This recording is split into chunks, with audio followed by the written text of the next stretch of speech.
Assalamualaikum warahmatullahi wabarakatuh. Salam sejahtera bagi kita semua. Anak-anakku kelas 11, kali ini kita masuk kepada materi suhu dan kalor. Suhu dan kalor sangat erat hubungannya dengan kehidupan kita sehari-hari. Mulai dari kita merebus air, memasak kue, menjemur baju, dan berbagai aktivitas lain, kita tidak luput dengan namanya suhu dan kalor. Karena adanya suhu dan kalor ini pula tercipta berbagai teknologi. Contohnya macam-macam panci, kemudian oven, AC, dan lain sebagainya, teknologi-teknologi yang lain yang bekerja berdasarkan suhu dan kalor. Anak-anakku sekalian, mari kita pelajari materi ini dengan seksama agar kita tahu bedanya antara suhu dan kalor. Anak-anakku sekalian, apabila kepada Anda saya sajikan 3 buah gelas, gelas pertama kita isi dengan air dingin, gelas kedua kita isi dengan air kran, dan gelas ketiga kita isi dengan air panas. Kemudian saya meminta 3 orang dari kalian melakukan percobaan sebagai berikut. Ketiga orang tadi mencelupkan jarinya secara bersamaan ke air dingin. Kemudian ketiga orang tadi mencelupkan jarinya bersamaan ke air kran, dan ketiga orang tadi mencelupkan jarinya secara bersamaan ke dalam air panas. Kemudian saya meminta kepada 3 orang tadi untuk melaporkan kepada kita, menggambarkan kepada kita bagaimana kondisi air dingin, bagaimana kondisi air kran, dan bagaimana kondisi air panas. Apakah ketiga orang tadi akan memberikan laporan kepada kita dengan hasil yang sama? Saya yakin tidak. Kenapa? Karena bergantung kepada kepekaan kulit masing-masing orang. Sebenarnya besaran fisika apa sih yang kita bicarakan sehingga kita berbicara ada air dingin, ada air panas? Besaran fisika yang kita bicarakan adalah suhu. Apa itu suhu? Suhu adalah derajat panas suatu benda. Suhu merupakan ukuran energi termal atau panas rata-rata molekul dalam zat. Lalu, apa yang harus digunakan agar ketiga orang tadi memberikan laporan kepada kita tentang nilai suhu air dingin yang sama, dan agar ketiga orang tadi melaporkan kepada kita tentang suhu air kran dengan nilai yang sama, dan agar ketiga orang tadi memberikan laporan kepada kita tentang suhu air panas dengan nilai yang sama. Maka diperlukan alat ukur yang apabila digunakan oleh ketiga orang tadi akan memberikan nilai yang sama. Alat ukur suhu kita sebut dengan termometer. Satuan suhu dalam Sistem Internasional atau SI adalah Kelvin. Satuan suhu yang lain dalam kehidupan sehari-hari sudah kita kenal adalah Celsius, Reaumur, dan Fahrenheit. Jadi apabila ketiga orang tadi kita beri termometer kemudian mengukur air dingin, maka memberikan laporan yang sama. Air dinginnya bersuhu 0 derajat Celcius. Kemudian air krannya bersuhu 22 derajat Celcius. Dan air panasnya bersuhu 55 derajat Celcius.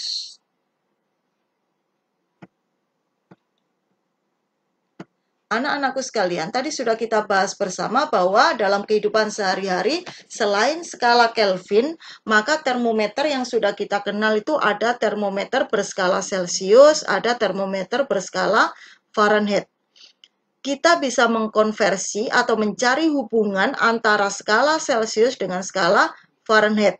Apabila suhu Celcius diketahui, kita bisa mencari suhu dalam Fahrenheit. Begitu juga sebaliknya, apabila suhu dalam Fahrenheit diketahui, maka kita dapat mencari suhu dalam Celcius. Caranya begini, kita gunakan persamaan yang sebelah kiri ini seluruhnya punyanya Celcius.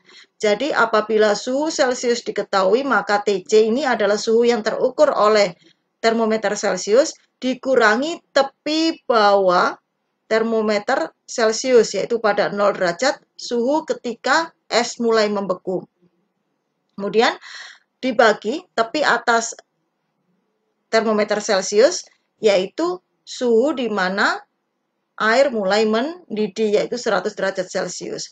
Dikurangi tepi bawah Celcius. Sebelah kiri punyanya Celcius. Kemudian kita mencari hubungannya dengan Fahrenheit, maka rumus yang sama ini kita paste, kita copy, kita paste ke sebelah kanan. Tetapi yang kanan punyanya Fahrenheit, maka simbol C tadi kita ganti dengan F. Suhu pada termometer Fahrenheit dikurangi tepi bawahnya Fahrenheit, yaitu 32.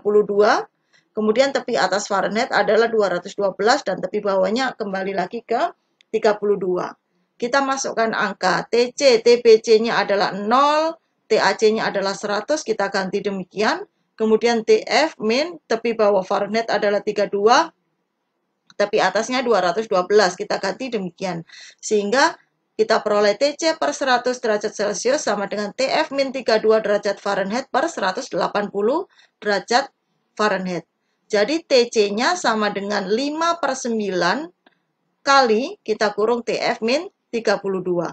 Jadi apabila kita tahu suhu dalam derajat Fahrenheit, kita mau mencari suhu dalam Celcius, maka suhu dalam Fahrenheit tadi harus kita kurangi 32 terlebih dahulu, baru dikalikan 5, kita bagi 9, kita perolehlah suhu dalam Celcius.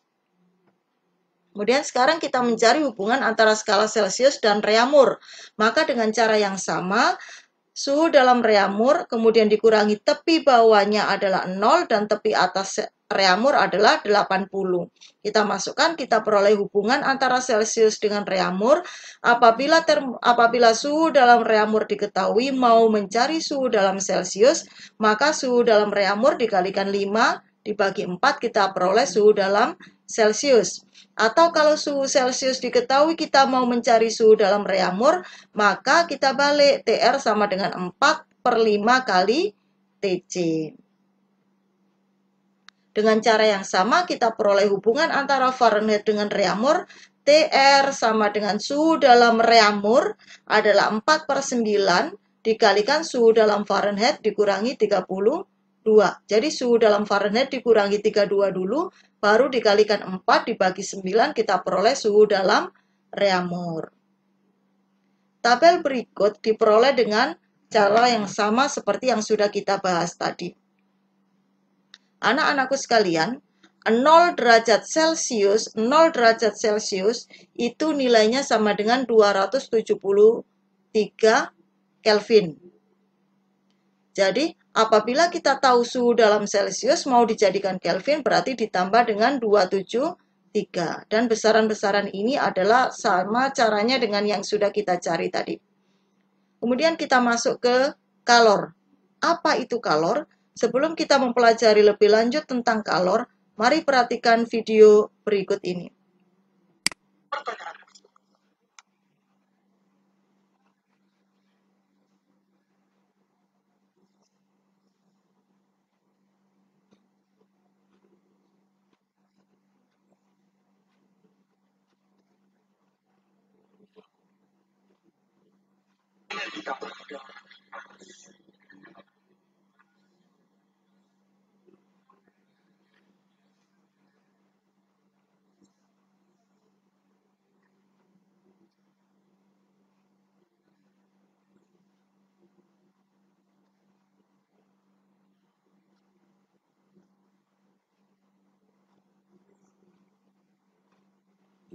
Jadi anak-anak dapat kita amati bersama tadi awalnya neraca dalam kondisi seimbang.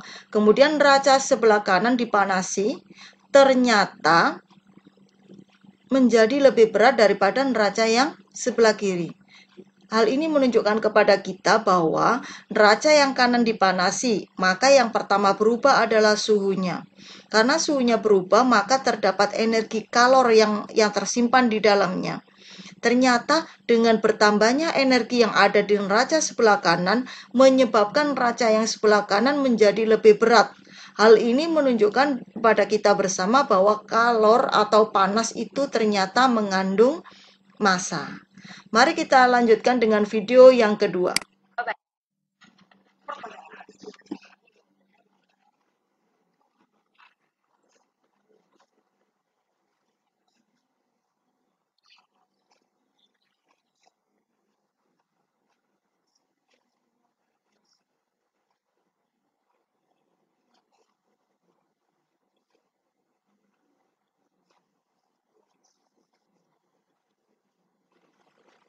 Dari video tadi dapat kita pahami bersama bahwa panas atau kalor itu dapat berpindah.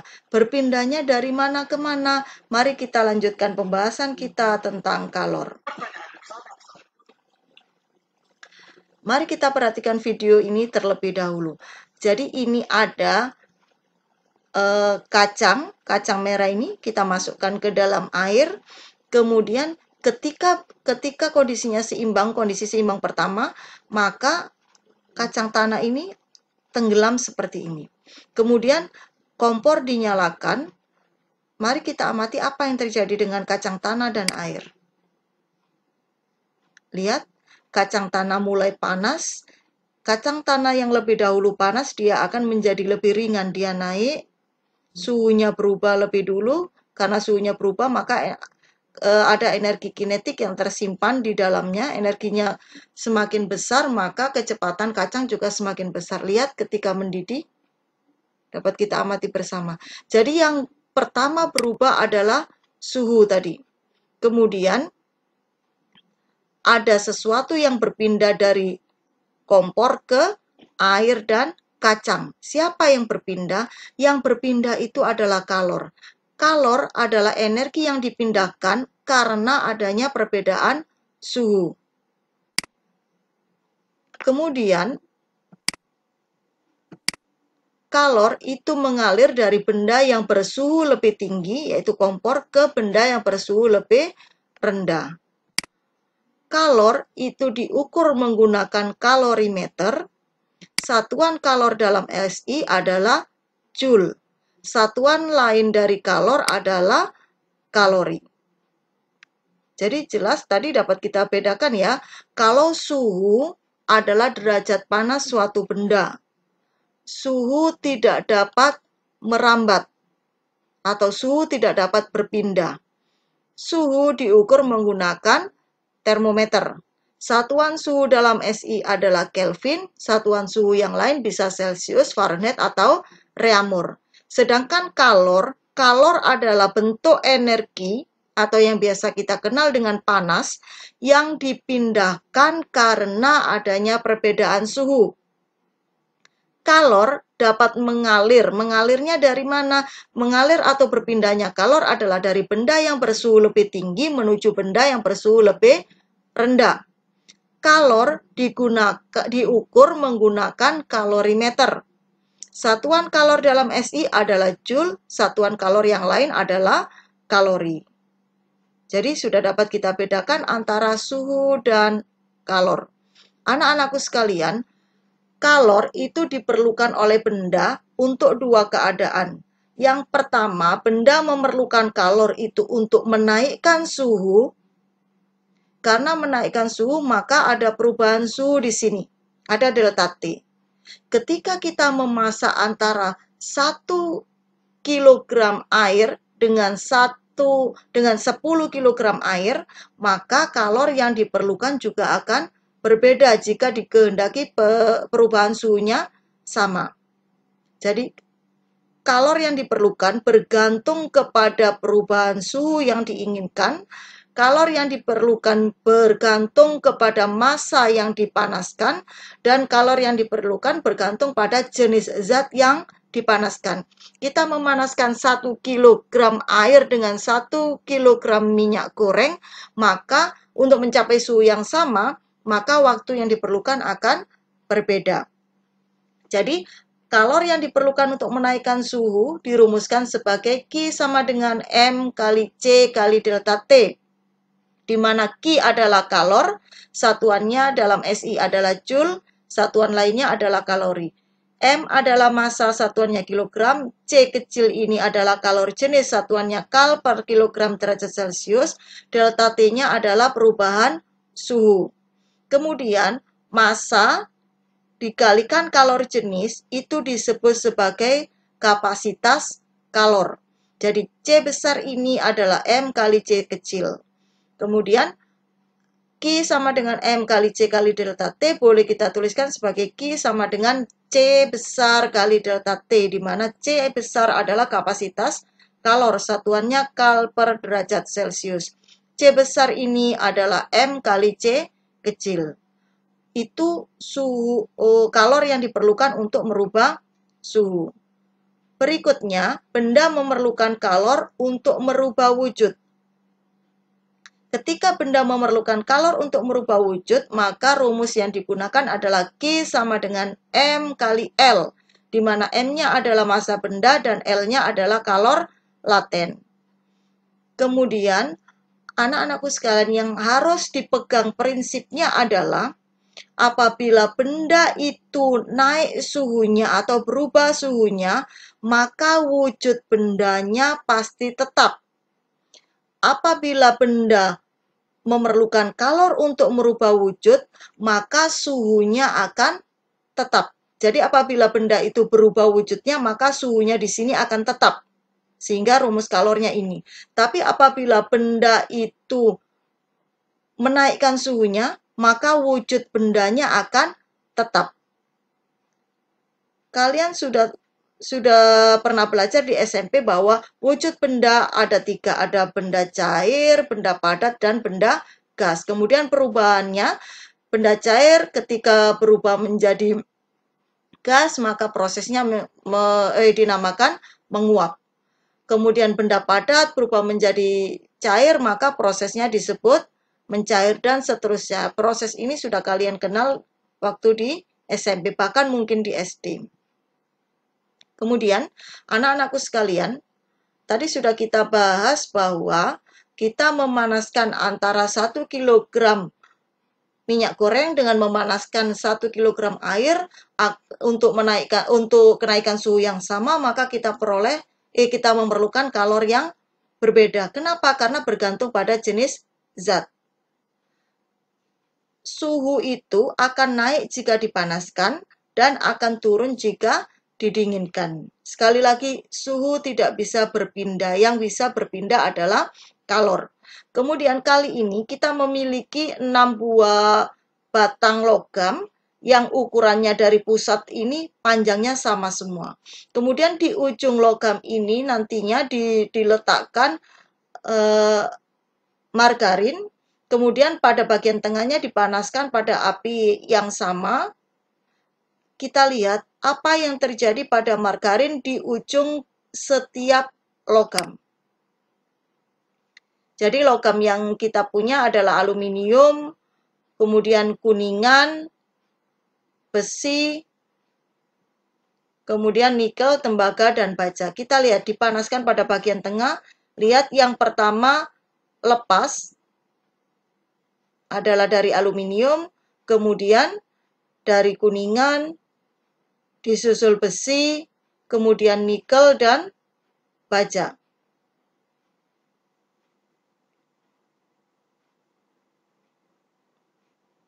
Baja yang terakhir lepas. Hal ini menunjukkan kepada kita bahwa dengan diberi kalor yang sama, ternyata perubahan suhu yang dialami ke-6 logam tadi berbeda-beda, bergantung pada jenis zatnya. Jadi, setiap benda itu memiliki kalor jenis yang berbeda-beda. Apa itu kalor jenis? Kalor jenis suatu zat atau disimbolkan dengan C kecil adalah jumlah kalor yang dibutuhkan untuk menaikkan suhu 1 gram zat sebesar 1 derajat Celcius. Berdasarkan video tadi dapat diketahui bahwa urutan kalor jenis benda dari terkecil ke terbesar adalah aluminium, kuningan, kemudian besi, nikel, tembaga, dan baja. Apa artinya? Dapat kita amati bersama dalam video tadi bahwa margarin yang pertama meleleh adalah di ujung logam aluminium. Artinya apa? Aluminium ini memerlukan kalor paling kecil untuk merubah suhu yang sama dengan suhu yang dialami kuningan, besi, dan seterusnya sampai baja. Logam yang memerlukan kalor paling besar ditunjukkan dengan semakin lamanya waktu yang diperlukan oleh margarin untuk meleleh. Jadi, Kalau kita perhatikan di video tadi, yang pertama meleleh adalah aluminium, disusul kuningan, disusul besi, nikel, tembaga, dan terakhir adalah baja. Artinya apa? Artinya kalori jenisnya paling kecil adalah aluminium dan kalori jenis terbesar adalah baja. Apa pentingnya kita tahu kalori jenis? Dengan mengetahui kalori jenis dari keenam logam ini, maka kita tahu bersama, panci itu banyak sekali yang terbuat dari aluminium. Kenapa? Karena aluminium itu memiliki memiliki kalori jenis terkecil. Sehingga aluminium itu dengan panas sedikit saja perubahan suhunya akan besar. Itu manfaat kita mengetahui kalori jenis. Kemudian, anak-anakku sekalian, dua zat atau lebih itu dapat kita campurkan. Seperti kalian ketika membuat es teh, maka kalian akan memasukkan es ke dalam air teh yang panas. Mari kita perhatikan video berikut ini. Kali ini kita memiliki dua gelas air. Yang sebelah kiri dapat kita lihat suhunya lebih tinggi daripada air pada gelas sebelah kanan. Kemudian gelas ini, kedua air dalam gelas ini kita campurkan dalam satu gelas yang lebih besar. Kita lihat.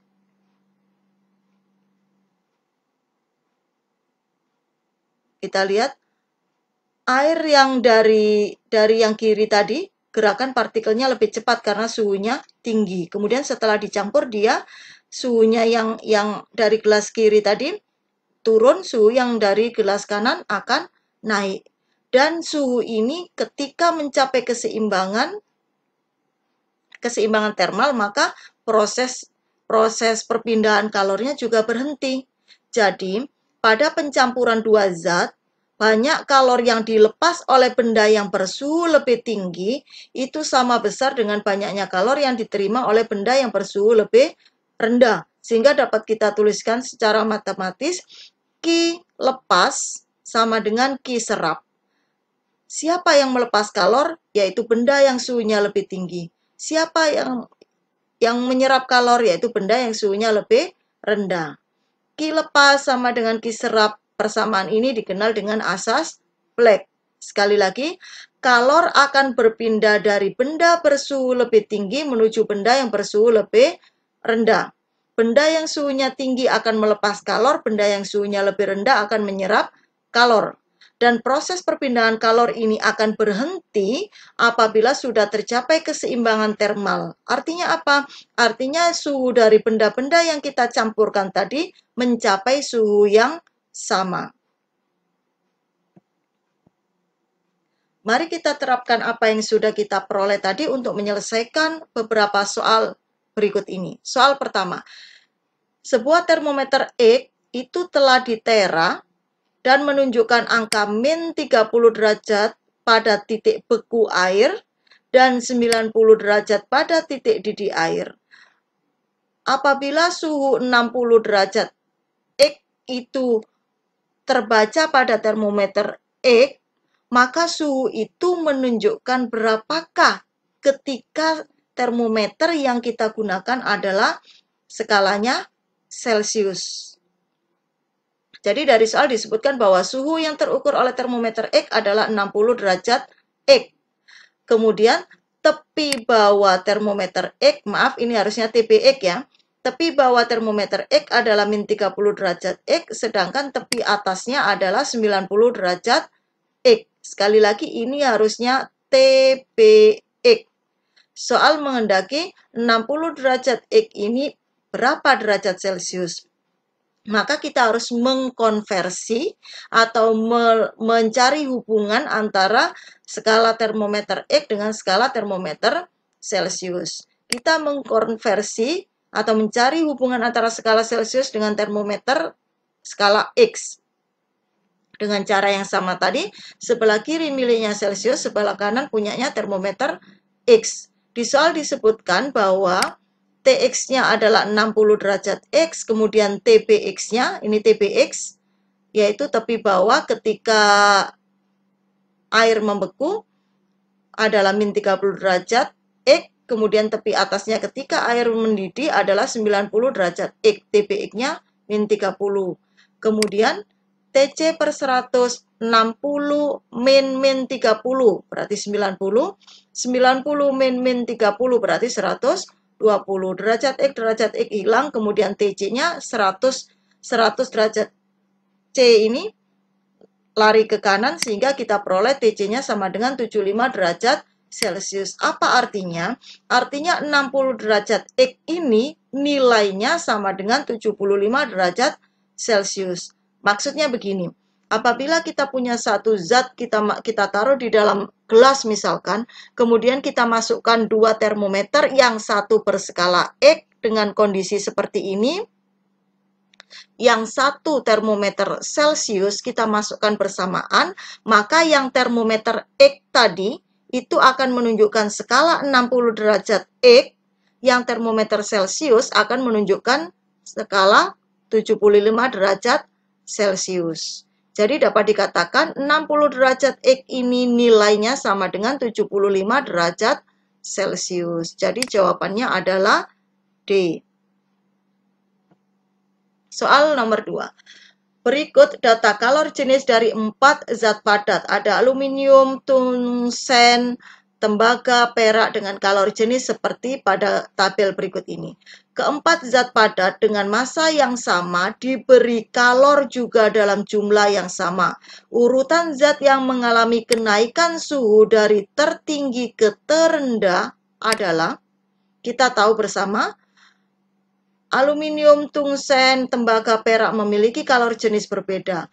Kalor jenis suatu zat atau C kecil adalah jumlah kalor yang dibutuhkan untuk menaikkan suhu suatu zat 1 gram dalam 1 derajat Celcius. Kita tahu bahwa kalor yang diperlukan oleh benda untuk merubah suhunya, karena di sini diminta kenaikan suhu, maka perubahan suhu. Jadi kalor yang diperlukan oleh benda untuk merubah suhu adalah Q sama dengan M kali C kali delta T. Kemudian di soal disebutkan bahwa masanya sama, massa keempat zat sama, kemudian kalor yang diperlukan juga sama, sehingga Q untuk keempat benda ini sama, M untuk keempat benda sama. Sehingga kita tinggal mencari hubungan antara delta T dengan C ini. Dari persamaan kita ketahui bahwa delta T perubahan suhu ini berbanding terbalik dengan kalor jenis zat. Artinya apa? Kalau berbanding terbalik berarti jika C-nya besar maka delta T-nya kecil. Sebaliknya jika C-nya kecil maka delta T-nya besar. Jadi dari hubungan ini dapat kita simpulkan bahwa delta T itu kalau diminta dari tertinggi ke terendah, maka C-nya itu justru dari terkecil ke terbesar. Kenapa? Kalau C-nya itu kecil, paling kecil berarti delta T-nya paling besar. Sedangkan soal menghendaki kenaikan suhu tertinggi ke terendah, maka C ini harus kita cari dari terkecil ke terbesar. Jadi delta T terbesar itu diperoleh apabila C-nya paling kecil, yaitu punyanya tungsten. Kemudian yang kenaikan suhu terbesar nomor 2 akan dialami oleh perak, terbesar nomor 3 dialami oleh tembaga, dan paling kecil kenaikan suhunya adalah aluminium. Jadi, urutan kenaikan suhu dari tertinggi ke terendah apabila kepada keempat benda ini diberikan kalor yang sama dan apabila keempat benda ini memiliki massa yang sama, maka urutannya adalah tungsten, perak, tembaga, dan terakhir adalah aluminium. Jadi, jawabannya adalah C. Soal nomor 3. Grafik di bawah ini merupakan data yang diperoleh dari pemanasan bubuk sampel zat tertentu bermassa 0,10 kg. Kalor jenis sampel zat adalah, jadi kita diminta mencari C kecil. Disediakan grafik hubungan antara kalor dengan perubahan suhunya. Ada 4 perpotongan titik, maka kita boleh menggunakan perpotongan titik yang mana saja. Kali ini kita menggunakan perpotongan titik antara kalor 1260 Joule. Ini perubahan suhu delta T ya. Perubahan suhu yang terjadi adalah 30 Kelvin. Kemudian kita tahu bahwa kalor yang diperlukan benda untuk merubah suhu, karena ini pemanasan, untuk merubah suhu adalah Q sama dengan mc delta T.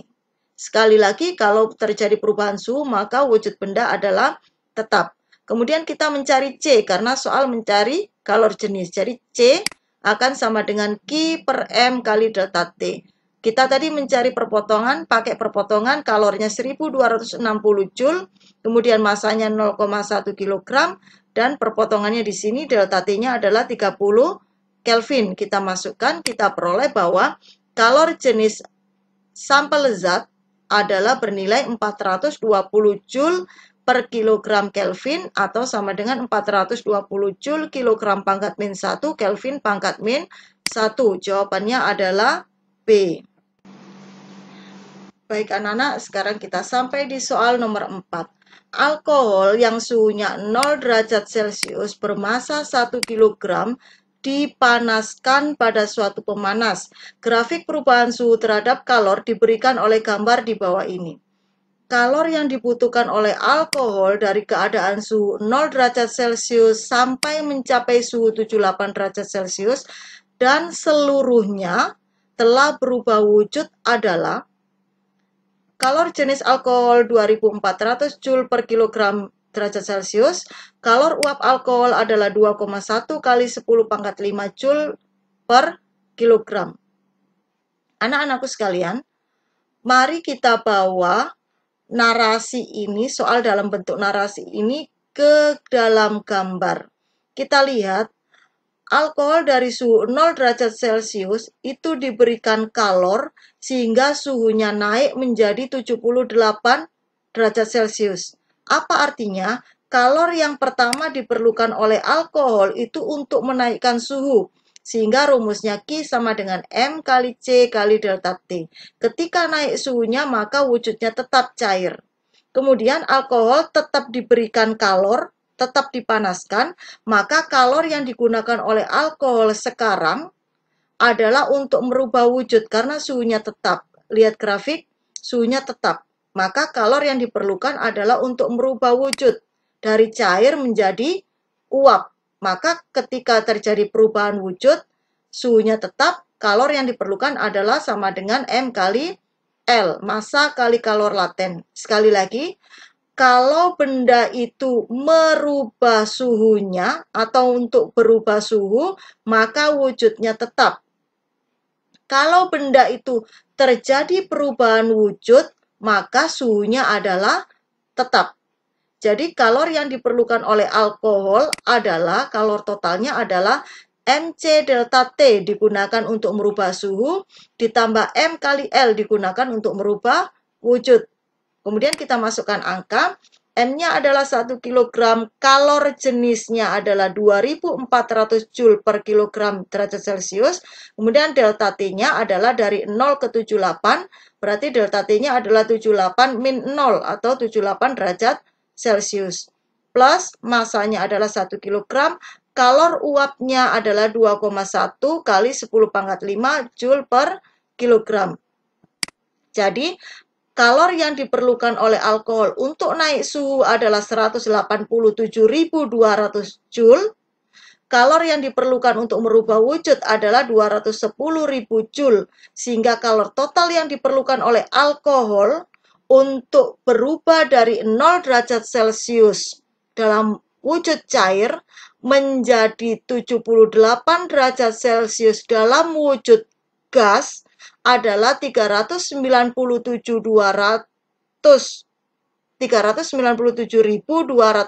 Joule atau 397,2 kilojoule. Jawabannya adalah C. Soal nomor 5. Air mendidih pada suhu 100 derajat Celcius sebanyak 250 ml dituangkan ke dalam panci yang berisi 400 ml air bersuhu 35 derajat Celcius. Setelah terjadi keseimbangan termal, maka suhu campuran adalah diketahui bahwa kalor jenis air adalah 1,0 kal per gram derajat Celcius. Anak-anak, mari kita ilustrasikan soal berikut ini. Jadi, di dalam sebuah panci terdapat 400 ml air bersuhu 35 derajat Celcius. Yang ini nantinya kita sebut sebagai M1 atau benda ke-1. Kemudian ke dalam panci berisi air 400 ml bersuhu 35 derajat Celcius ini dimasukkan benda kedua yang juga berupa air, yaitu bervolume 250 ml bersuhu 100 derajat Celcius yang untuk selanjutnya kita namakan M2. Benda kedua. Benda kedua ini dimasukkan ke dalam panci sehingga pada keadaan seimbang setelah bercampur terjadi keseimbangan termal mencapai suhu yang kita sebut T. Karena ada pencampuran dua zat kemudian mencapai keseimbangan termal pada suhu yang sama, maka pasti ada sesuatu yang berpindah dari benda bersuhu tinggi ke benda bersuhu rendah. Ada benda yang melepas kalor, ada benda yang menyerap kalor, sehingga berlakulah asas Planck di sini. Yang berbunyi kalor lepas sama dengan kalor serap. Siapa yang melepas? Yang melepas adalah benda yang bersuhu lebih tinggi, yaitu M2. Siapa yang menyerap? Yang menyerap adalah benda bersuhu lebih rendah, yaitu M1. Kemudian kita masukkan, kita tahu bahwa pada pencampuran ini, M1 naik suhunya, M2 turun suhunya. Hanya terjadi perubahan suhu, tidak terjadi perubahan wujud.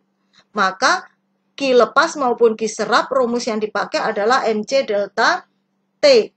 Karena yang melepas kalor adalah M2, maka di sini indeksnya 2 semua. Yang menyerap kalor adalah M1, berarti di sini indeksnya 1 semua.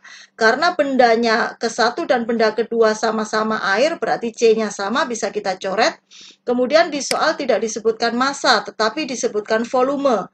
Kita tahu massa adalah massa jenis kali volume, maka M1-nya juga massa jenis kali volume. Massa jenisnya sama-sama air, kita coret. Kemudian, delta T2 adalah perubahan suhu untuk benda kedua. Perhatikan, bagi benda yang melepas kalor, maka perubahan suhunya adalah suhu mula-mula dikurangi suhu seimbang. Tetapi bagi benda yang menyerap kalor, maka delta T-nya adalah suhu seimbang dikurangi suhu mula-mula.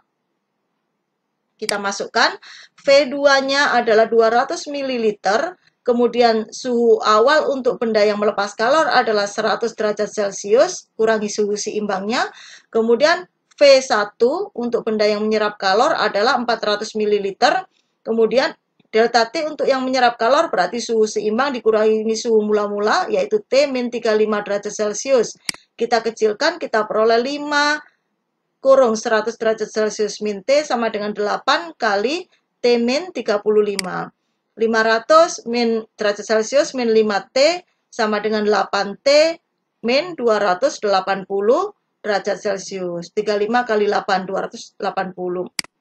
Kita pindah ruas, 5 tambah 8 adalah 13, kemudian ini pindah ruas kiri, 500 tambah 280 derajat Celcius berarti 780 derajat Celcius. Jadi suhu ketika terjadi keseimbangan termal atau suhu campurannya adalah 60 derajat Celcius. Jawabannya adalah B. Jadi kalau benda itu dicampur, maka suhu campurannya tidak akan lebih rendah dari suhu yang paling rendah dan tidak akan lebih tinggi dari suhu yang paling tinggi. Soal nomor 6. Setengah kilogram es bersuhu min 20 derajat Celcius dicampur dengan air bersuhu 20 derajat Celcius sehingga menjadi air.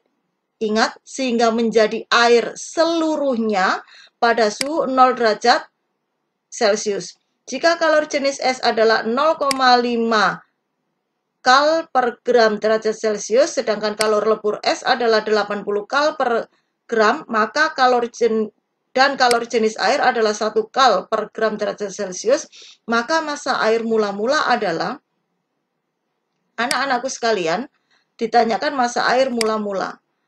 Kemudian, karena ada pencampuran dua zat, maka kita memerlukan asas Black, yaitu ada kalori yang melepas dan ada benda yang menyerap kalor.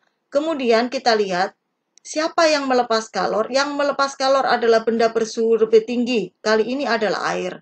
Siapa yang menyerap? Yang menyerap kalor adalah es. Air dicampur es, maka air hanya mengalami kenaikan suhu. Tidak terjadi perubahan wujud untuk air. Karena air hanya mengalami penurunan suhu atau perubahan suhu, maka Q lepasnya rumusnya adalah MC delta T. Seluruhnya punya air yang sini. Kemudian untuk es ini dari min 20 derajat Celcius, naik suhunya dulu menjadi 0 derajat Celcius, berarti yang pertama kalor diperlukan adalah MC delta T untuk menaikkan suhu, terjadi pada wujud yang tetap. Kemudian di soal disebutkan bahwa seluruh es itu berubah menjadi air pada suhu 0 derajat Celcius, maka ada perubahan wujud.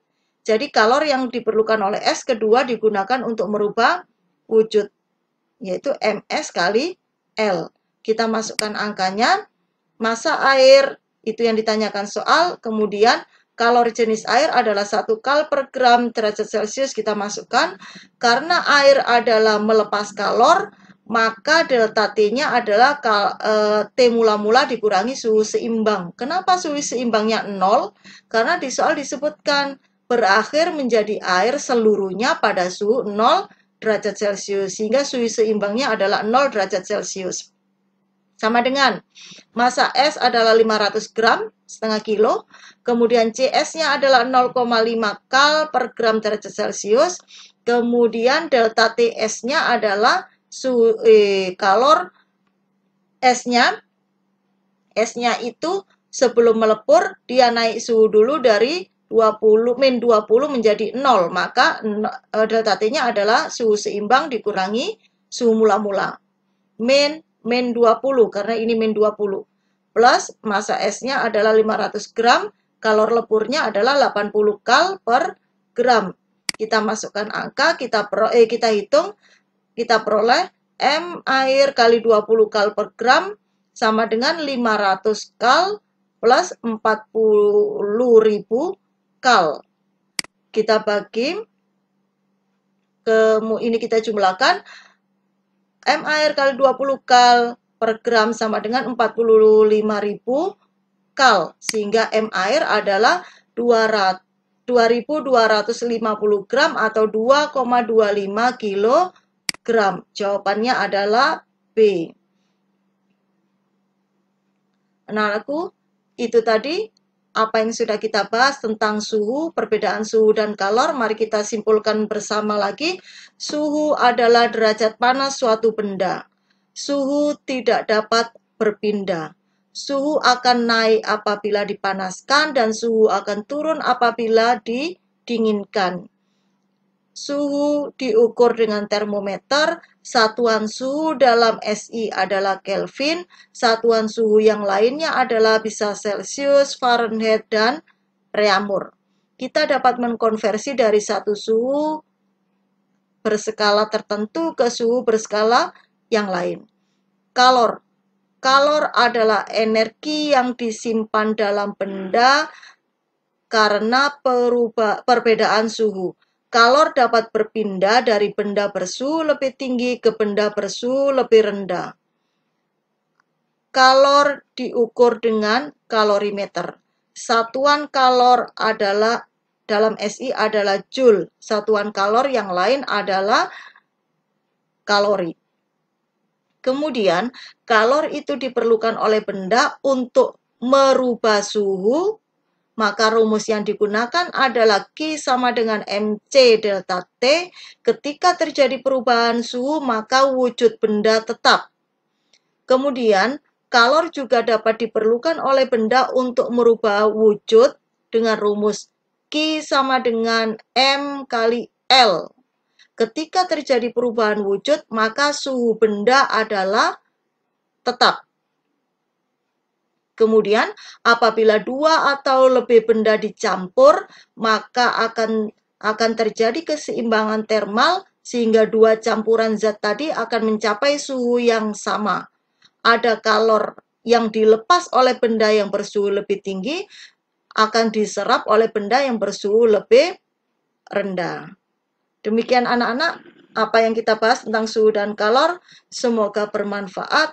Sampai bertemu pada pembahasan tentang pemuaian dan perpindahan kalor. Terima kasih atas perhatiannya. Mohon maaf atas segala kekurangannya. Saya akhiri. Wassalamualaikum warahmatullahi wabarakatuh.